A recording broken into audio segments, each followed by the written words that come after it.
Alright, what is up my entertainment junkies, and we are back with another reaction video. Today it's Why Therapy Sucks for Men, and yeah, I don't think I'm gonna have much 2 cents, as in knowledge, because I don't like therapy to begin with.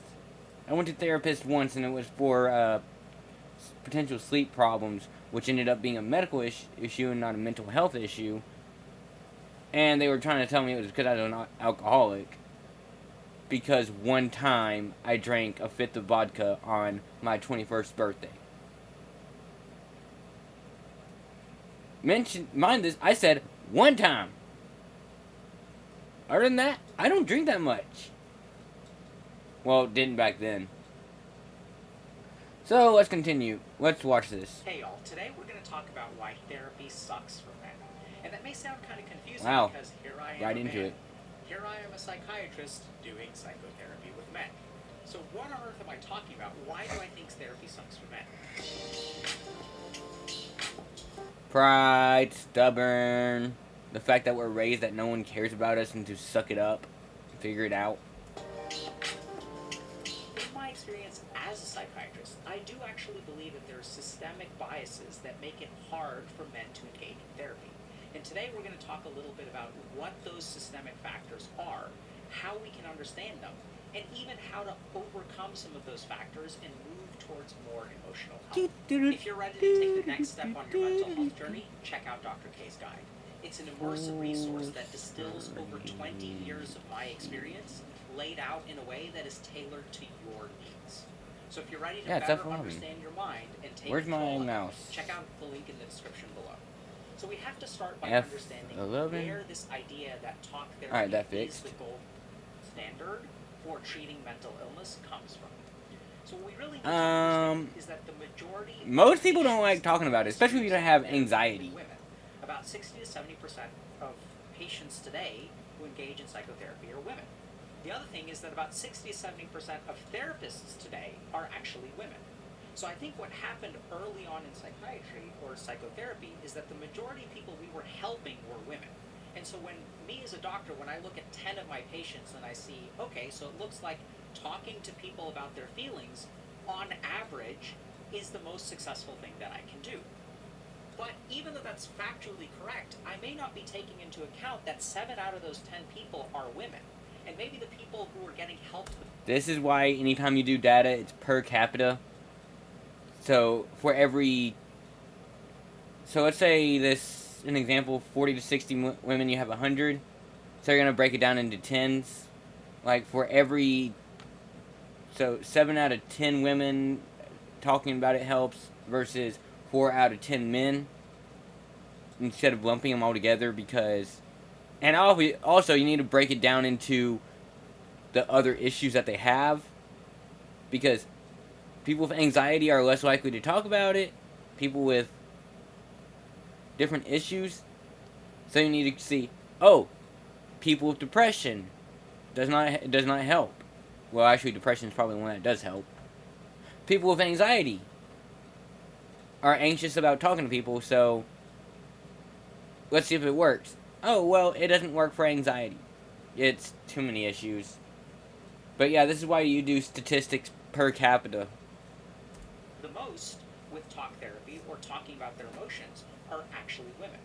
And it's not just me that says this. If you actually look at the American Psychological Association's guidance for working with boys and men, they sort of point out a systemic bias in the way that we diagnose men and women. And that's a lot of the diagnoses that women get, like depression and anxiety, which, by the way, women are about 2 to 3 times as likely to be diagnosed with that stuff. A lot of those diagnoses have to do with feelings. Another thing, how many of those are from quack docs who are just trying to get paid and know that they'll get paid more if they put them on, if they don't fix their issue, and instead just keep them coming back. And being able to articulate stuff. So, for example, major depressive disorder involves feeling sad when you're depressed, right? Makes sense. And then a lot of men are actually diagnosed with what we call externalizing disorders. Things like addictions or sociopathy or antisocial. Oh, God. This is where the pride thing comes in. You ask a man if he's feeling how he's feeling, or if he's feeling sad, he's gonna go, "Nah, I'm good. I'm good." Social personality disorder. So these are disorders that involve behaviors.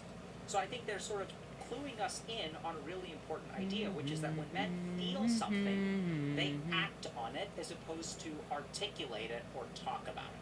And if we tunnel down into a little bit about how men deal with their emotions, we'll kind of see that this is true in general as well. Because if you're a man, an emotion is a problem to be solved, not something to be talked about, right? So think about, like, if you get bullied on the playground and you feel ashamed of yourself, Kick his and ass. call you a fat kid and beat you up. That isn't something you talk about. In fact, if you go and cry to mommy or cry to the teacher, you're actually treated worse. You're taught that articulating problems and talking to people is cause for punishment. Instead, what you're supposed to do if you're a man is fix the problem, right? So if a kid's Yeah, fix the problem with it. My fist against it. I'm not even. YouTube's been going bad about me about violence, so I'm gonna be less. But this is what I'm talking about. Societally, no matter what side you're from, a woman crying is comforted. A man crying is shut the fuck up and fix it. make fun of me for being fat, I'm supposed to lose weight, get ripped, learn martial arts, and the next time they talk, I'm going to teach them who's boss. And so if you and then we are taught in school that even if you're defending yourself, you can't hit them. You're supposed to go get a teacher, even though you're freaking surrounded by 5 people and they can't let you leave. sort of think about it, the solution to an internal feeling ashamed, is to take an action and change the circumstances that make me feel that way. If I'm feeling ashamed because I don't have a job and I don't have any money, what should I do about that? Get a job. Should I cry to mommy about how I don't have a job or don't have money? Should I cry to my girlfriend about how I'm broke all the time? No. If you're a man, you need to man the fuck up, go out there, get a job, and start making money.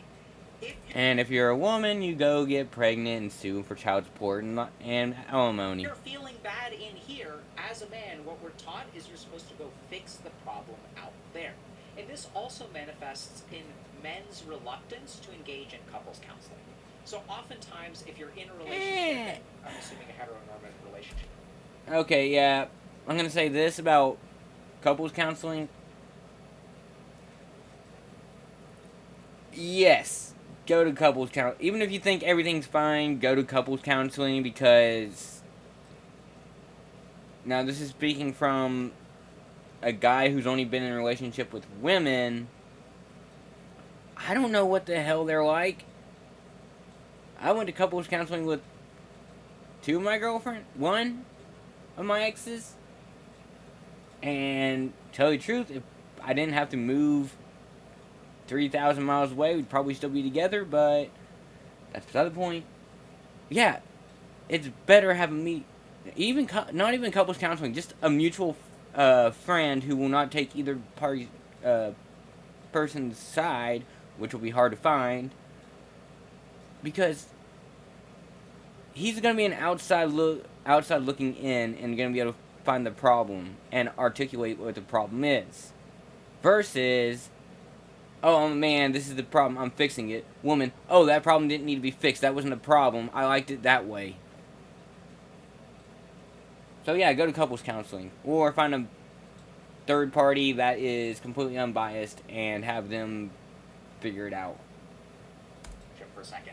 And your wife or your girlfriend says, hey, I think we need to go see a counselor. Oftentimes men will be reluctant to engage in that. And if you actually look at the research for why men are reluctant, what you discover is it's not that they're trying to put their head in the sand or they're avoiding a problem or anything like that.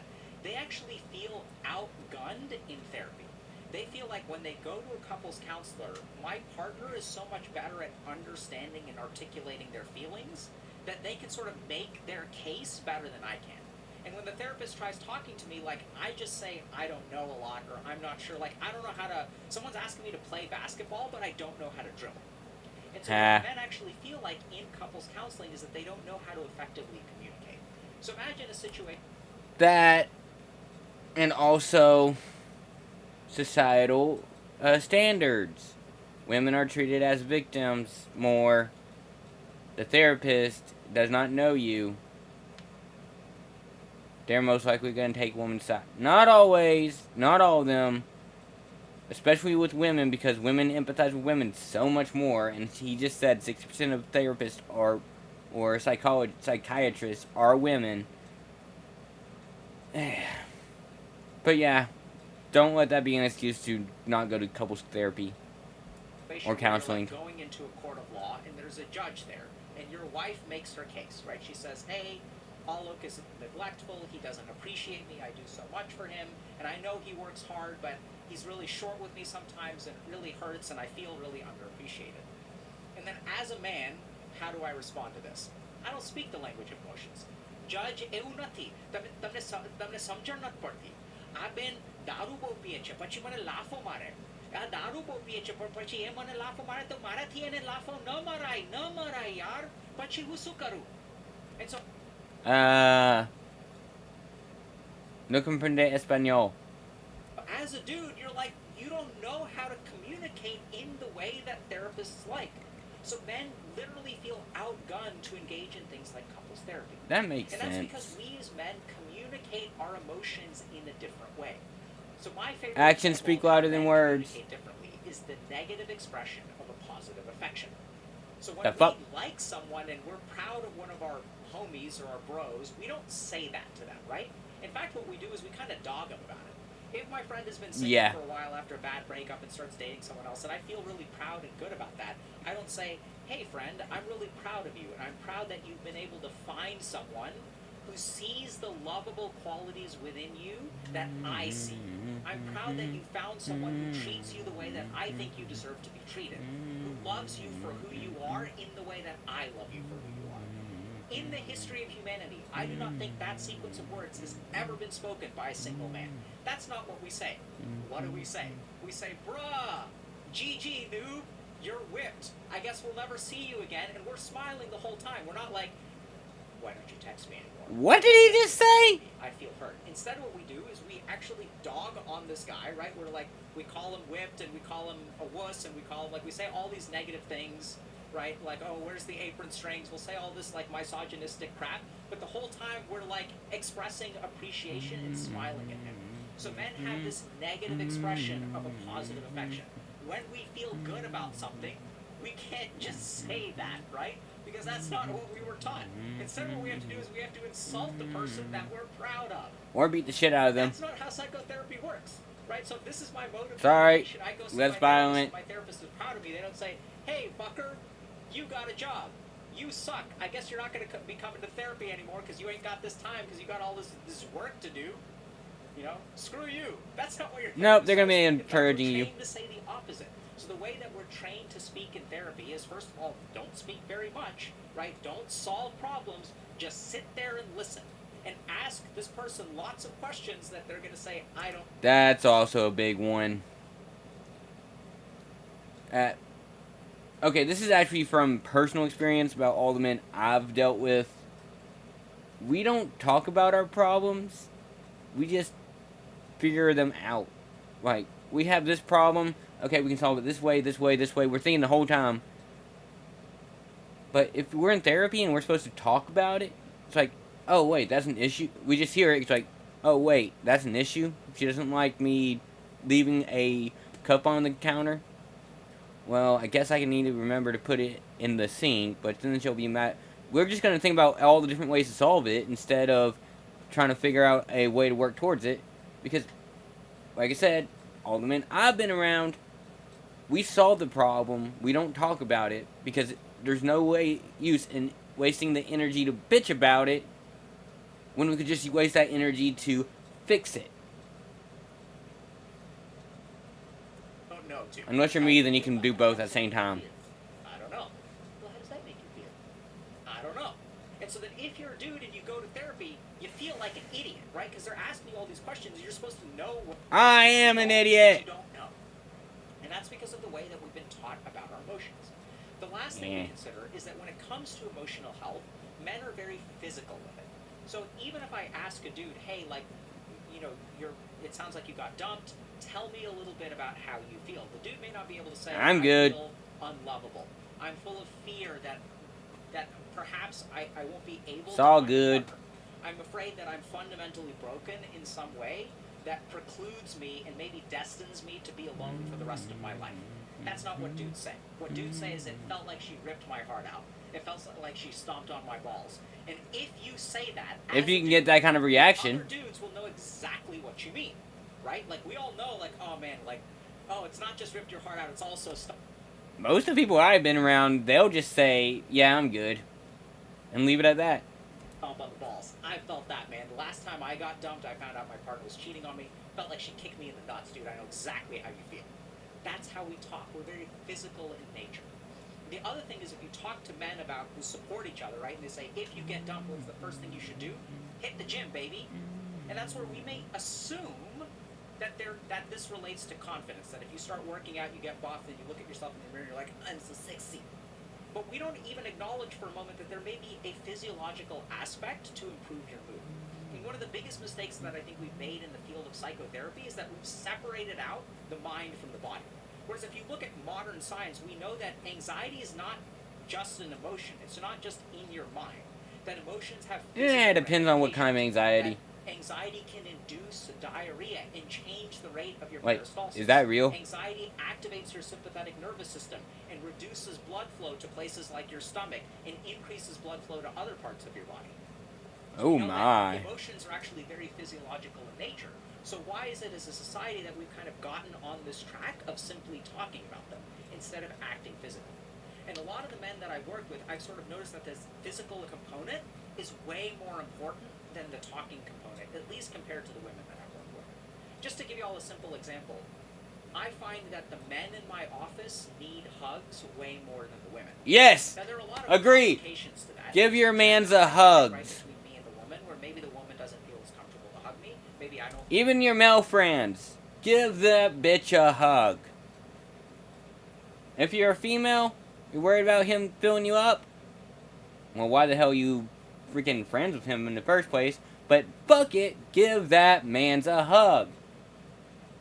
Hug your man friends. Feel as comfortable to hug the woman. So I'm not saying No that that's comment. like a statement of fact. But what I've noticed is that like hugging men, the patients in my office who are dudes, leads to like a lot more emotional healing and sometimes tears and all this kind of stuff. And like more dick jokes after we're done. So there's something very physical about the way that men deal with their Yeah, emotions. that sounds about right. So if we assume all of this is true, what does this mean for you as a dude? So I know this sounds kind of weird, but the first thing that I'd recommend is that you actually seek psychotherapy if you're struggling in some way. And that may sound weird because you said, Dr. K, that there's a systemic bias. Yeah, but it's still the best evidence-based treatment that we have It's no. Hold on, let me finish. for dealing with mental illness. It is still the best. Hey, it's biased. It is still the best way we have for treating mental illness. That was researched by a heavily biased group, and the subjects were heavily biased towards the same group. But yeah, this is the best we have. No other studies needed. Medication is just as good, by the way. And another thing we need Nope. Do not just immediately think drugs will solve your problem. I'm not talking about... Oh, wait, my hands don't move. Well, I was making a freaking cocaine joke, but not like freaking illegal drugs, over-the-counter drugs. I'm talking about prescribed drugs that your doctors will prescribe you. Do not immediately think that will solve your problem. There was that song, Be Careful What You Wish For, that perfectly explains it. There are side effects. It will kill your liver. It will kill other parts. There's other diseases. There's other things that can come from them. Don't immediately go to drugs. Truthfully, drugs should be a last resort. To keep in mind is that there are randomized controlled trials on many types of psychotherapy which show that they are equally effective for men and women. So it's not like psychotherapy works, it's just that if you're engaging in psychotherapy as a man, there may be a couple of things that we can arm you with to really make that psychotherapy really worthwhile. So the first recommendation that I have is that you see at least 3 psychotherapists, or at least you see at least 3 before you give up on them. Okay, this goes for a lot of things actually, and I agree with it. See a few doctors before you deal with something some kind of. If it's a skin rash, they give you a cream. Don't go waste two other doctors' time and your money to have their opinion on it. Try the cream. If it don't work, go back to your doctor or go to another doctor and explain it to them. That's how you get your second. But if it's a, oh, we need to amputate your leg because it looks like it's rotting, or we need to take out your spleen, or I obviously have no idea about medical, but yeah, you say, or they try to put you on chemo. Yeah, no, get a secondary and tertiary opinion. Buying a car, go to a dealership. Okay, you find a car you want. Go to a second dealership that has that car. Go to a third dealership that has that car. You go to see multiple professionals because one, they could be quacks trying to rip you off or harm you at best or harm you at worst. Two, people do make mistakes. Or three, they're in it for only the money and they really don't give a fuck about you. Just get it. They're just there like, yeah, just take it and get out of my fucking office. Give me your money. Therapy. If you love the first one, then stick with that. And so a lot of psychotherapy is about fit, and it may just be hard to find someone who's able to communicate with you in a way that is helpful. I still have 6 minutes. So a couple of things that I would recommend, some language that you can use if you go to psychotherapy. So the first is just simply let your therapist know, hey, I'm not really a... My language in therapy. Yeah? No? I don't know. Well, that's none of your damn business now, isn't it? Yeah, I don't know. Huh? Yeah, I guess. No, I don't think so. Mind your own damn business. Get out of my fucking head! There's enough voices in my head already. I don't need yours added on. Aware of what I feel all the time, and I'm not very good at articulating my feelings. Because oftentimes therapists will say, how do you feel? And as dudes, we don't know how to answer that. So just be transparent with them at the beginning. Another thing that I recommend is that you'll... How do you feel about how bad as you look? check out this idea of normative male alexithymia, which is this idea Big that words. men are, by default, it's normative, so it's like most men are colorblind to their internal emotional state. So check out our No, we know. alexithymia. We just don't want to fucking talk about it. And then you can even tell your therapist that, hey, I'm concerned that I'm a little bit alexithymic. So you're signaling to them that you may not be able to participate in therapy in a default way. The next thing that you can do is ask your therapist to change their style a little bit if it isn't working for you. So you can tell them... Okay, this is actually a story about my therapy. Back when I was doing therapy because it was free and it was, I wouldn't say forced, but... Like, if I didn't go to it, there would be no negative counseling consequences, but it was better that I did for other reasons. I wasn't all into it. Well, they had me on anxiety and depression. Not just any anxiety, specifically social anxiety. Makes sense, I'm a YouTuber, right? Here's the fun part. His, let's say, treatment was group sessions with people I don't know. And I'm not talking about a group of like 3 or 4, it was a group of 20. This is why I say not all professionals know what the hell they're doing. Oh wait, wrong button. Hey, I've noticed that you're really quiet, and then you kind of ask these questions like, how do you feel, over and over and over again. And then I keep answering, I don't know. Can you try to be a little bit more active or offer a little bit more guidance instead of being quieter and asking only open-ended questions? Can you help me understand stuff or guide me in some way? And some therapists may feel really uncomfortable with that. They may turn that around into a question. Why do you feel like you need more guidance? Oh god, that's irritating. Why do I feel like I need more guidance? Why don't you just do your damn job? Oh god, why am I getting heated on this video of all the things? I don't know, because this doesn't seem to be helping very much. So you can just ask them to change their style a little bit. And the third thing that you can do if number 1 and number 2 don't work is after 2 or 3 sessions, I would just go to them and say, hey, I don't feel like I'm actually getting a whole lot out of this therapy. So you seem to be asking certain questions that I have difficulty answering, and and I'm hoping that you can recommend a different therapist who's a little bit more active, can offer a little bit more guidance, or asks questions in a way that can help me understand my emotions better. And I know that this sounds mortifying. Oh my. Yeah, hopefully you don't get a prideful ass motherfucker saying, "Oh, you don't think I'm good enough?" That'd be interesting. Sending a therapist to the therapist. Why would I ever do that? As anyone, as any patient, why would I ask to see a different therapist? It means that I don't think they're good. And Yes. it doesn't mean that they're not good. It just means that they're not really helping you very much. Or at the minimum, you can have a conversation about what's working and what isn't, and then hopefully y'all can work through that stuff.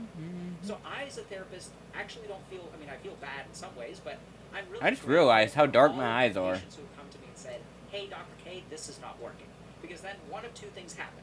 One is either we work on it and then we actually make a breakthrough of some kind, and now we're really jiving together, or I recommend that the person go see someone else. And what's my duty as a doctor or someone's duty as a therapist? It's to help the person, not help the person myself. It's to line your It pockets. means giving that person whatever kind of help they need. So oddly enough, I'm still recommending. I need an adult. Can you give me an adult? Wait, fuck, I am an adult. Can I get an adult here, adult? That y'all try psychotherapy because it is still an evidence-based, very effective approach. The other thing to consider, though, is that a lot of emotions live in our body, and as men. Oh no shit, Sherlock. Where else would they live? In my spleen? Tai Chi and yoga, for example, are effective treatments for a lot of things like mood disorders or anxiety or things like that. That would So just. adding a physical. That sounds like that's just a depression thing. Because you do yoga, you accomplish something. And. Hey, I did something today! Yay, go me! And the best antidepressant. Component to your emotion. The bad part is whenever you're around. Very, very helpful. The other thing to consider. Okay, this is a real thing. If you are struggling with depression, do some stuff that's actually easily accomplished and not around professionals. Like, you want to lift weights? Get a weight bench and then lift however much. Do not tell anybody. Do not post it online. Set a goal for yourself. Hey, lift this 50-pound weight 10 times. Do it. Don't post. Don't tell anybody. Yay, I did it. Because there's another effect about it is you go to a yoga studio and you do see these people bending themselves like a pretzel and you can barely do the, what's the pose? The downward dog, and all of a sudden your depression is worse because, oh man, I can barely bend over and these people are over here being a fucking snake.